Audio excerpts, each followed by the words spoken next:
So if you let that lone wolf, that high performer, get away with things that the others don't get away with, you're going to create an inconsistency, and you're going to get people not wanting to perform for the benefit of the team.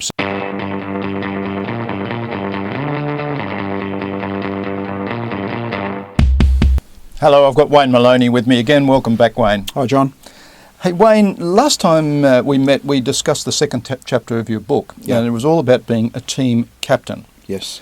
Now, you mentioned late in that discussion that a captain needs to have the 3 C's. If I remember them, they were caring, courageous, and consistent. That's right, yep. Could you give us some insight in what you mean by those 3 associated with being a good team captain? Yeah, and John, again, I'll refer this back to a sporting environment as well, which is very similar to what we're talking about in a sales team environment. Right.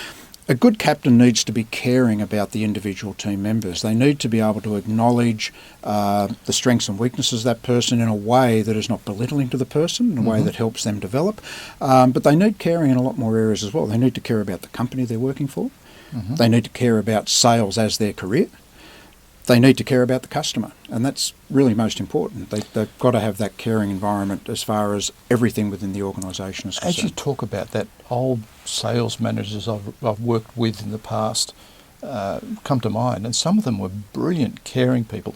They really made me what I am, because they not just mentored me, they really cared, and they understood, and they wanted me to be successful. They were pitching for me the whole time. Yeah.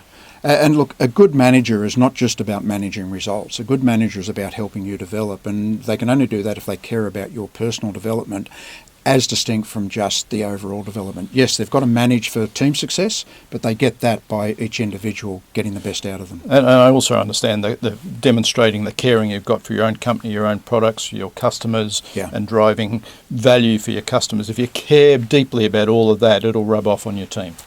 One would hope so. Okay. Yeah. Okay, that's the first C. The second C was courageous. It is. And look, you mentioned about sales managers you've worked for and sales managers I've worked for as well.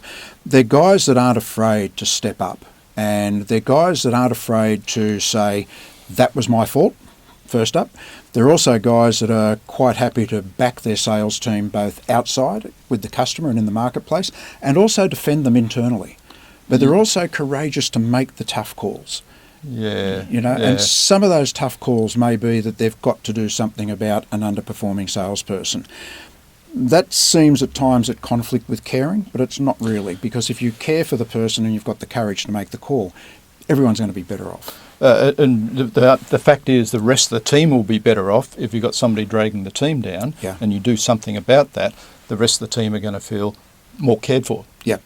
So, that courage is, courage of your commitments, courage to step up and say, I was wrong, courage to defend your team inside and outside, and courage to make those hard decisions. And inside is very valid. I know that you've got a lot of pressure coming down from management, and you really need to take that pressure off the sales team. Don't let that flow through the sales team. So you need to have that courage facing upper management as a sales manager. Yeah, very much so. Okay, the third C was consistency.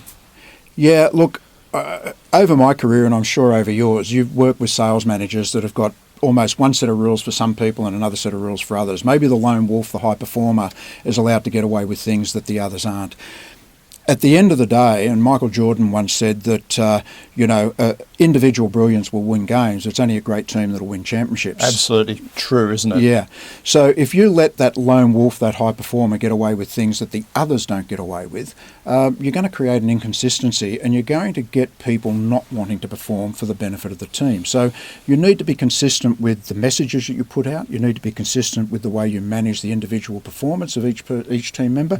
You need to be consistent with the way you develop and coach the people. You don't want to give more to one person in an uneven way than what you're doing to others. I mean, some may need more, but people will understand that.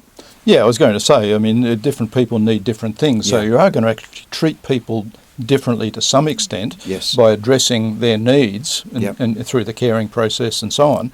But what you're saying is you need to be consistent about the way you do that, even if you're doing different things with each person, and not letting people get away with things that other people you're not. Yeah, and you need to be consistent with the message that you take to the marketplace and how you represent your team internally, as we spoke about when we mentioned courage. Yeah. So that consistency of message to your customers, to your market, and consistency of messages back up into your own organisation. Yeah, very much so. Okay. So they're the 3 C's. Again, we've got courageous, consistent, and the first one was Caring. caring. Yeah. Wayne, I like the 3 C's. I think they'll really help the team captains be better captains by concentrating on those 3. Thank you very much. Thanks, John. Next, we'll talk about your 3rd chapter in your book, which is planning. Look forward to it. Thanks, Wayne. Okay, thanks, John.